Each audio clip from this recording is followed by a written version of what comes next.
So మీరు ఈ బయోటోరియం product వాడుతున్నారు గదా! సో దాని గురించి మీకు ఎలా అనిపిచ్చింది ప్రోడక్ట్ వాడితే? దాని గురించి కొన్ని విషయాలు మాతో షేర్ చేయండి.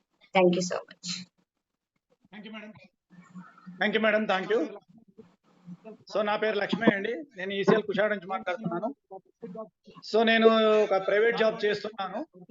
దాంట్లో వచ్చేసి నాకు ఇది పరిచయం చేసిన కృష్ణారెడ్డి గారికి ఈ ప్రోడక్ట్ నాకు పరిచయం చేశారు. So the month of June month లో సో నేను ప్రోడక్ట్ అనేది 100% నేను వాడుతున్నాను. ఎగ్జాంపుల్ వచ్చేసి మ్యాట్రిక్స్ ఒకటి, అదే విధంగా వాటర్ బెంచ్ ప్యాడ్, అదే విధంగా బ్రాస్లెట్. సో ఈ మూడు అనేది 100% వాడుతున్నాను. ఎందుకంటే నేను ఒక ప్రైవేట్ ఎంప్లాయీని.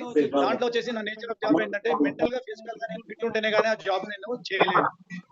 సో దాని ఉద్దేశంతో నేను ఇది తీసుకోవడం జరిగింది. హెల్త్ ఇష్యూస్ అనేది ఏంటంటే అక్కడ మెంటల్ గా ఫిజికల్ గా ఫిట్ ఉంటేనే కానీ జాబ్ అనేది నేచర్ మనం ముందుకు వెళ్ళలేము. సో దాని ఉద్దేశంతో నేను తీసుకోవడం జరిగింది. సో నేను వాటర్ తో తీసుకొని వాటర్ తాగడం వల్ల, అదే విధంగా ఈ బ్రాస్లెట్ పెట్టుకోవడం వల్ల నేను మార్నింగ్ 7 o'clock నేను ఆఫీస్కి వెళ్ళేవాడిని.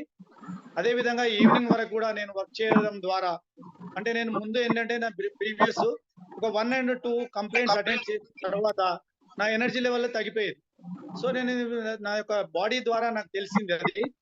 సో ఇది ఒక 15 days to 1 month లోపల నాకు రిజల్ట్ అనేది హ్యూజ్ గా కనబడింది. అంటే ఎక్సలెంట్ ప్రోడక్ట్ అని నేను నమ్మి ఇంకా నేను 100% వాడడం జరుగుతుంది.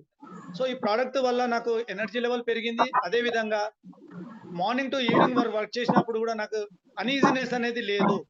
సో ఇది నేను గమనించాను. నా బాడీ కూడా అదే ఫీల్ అయింది. అదే విధంగా వాటర్ తాగడం వల్ల కూడా ఎనర్జీ లెవెల్ తగ్గలేదు. సో ఎక్సలెంట్ ప్రోడక్ట్ ఇది. అదే విధంగా నెక్స్ట్ వచ్చేసి నాకు ఈ వింటర్ సీజన్ లో ఈ ముక్కులు అనేది నాకు మొత్తము క్లాట్ అయ్యేది, అంటే పట్టుకునేది. సో ఇది కూడా శ్వాస అనేది కూడా ఎక్సలెంట్ గా పనిచేసింది. రెగ్యులర్ గా నేను ఈ ప్రోడక్ట్ వాడుతున్నానండి. ఈ ప్రోడక్ట్ నాకు పరిచయం చేసిన కృష్ణారెడ్డి గారికి, ఈ బయోటోరియం కంపెనీ కూడా నేను ధన్యవాదాలు తెలుపుతున్నాను. Thank you so much.